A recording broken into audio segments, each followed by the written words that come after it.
আজ আপনাদের জানাবো কোজাগরী লক্ষ্মী পুজোর ৮টি গুরুত্বপূর্ণ ভুল যা আপনাকে অবশ্যই এড়াতে হবে। ১.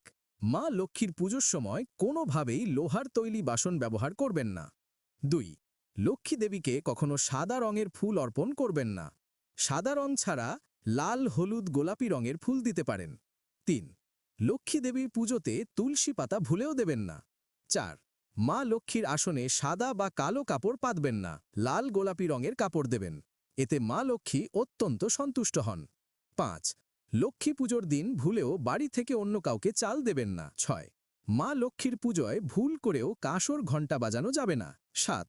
লক্ষ্মী পুজো করার সময় নিজেকেও লাল, গোলাপি, হলুদ, কমলা এই ধরনের রঙের বস্ত্র পরতে হবে। সাদা বা কালো বস্ত্র একেবারেই পরা যাবে না। ৮. লক্ষ্মী পুজোর দিন যে কোনো কাজে কলা পাতা অবশ্যই ব্যবহার করুন। আপনি কি চান মা লক্ষ্মীর কৃপা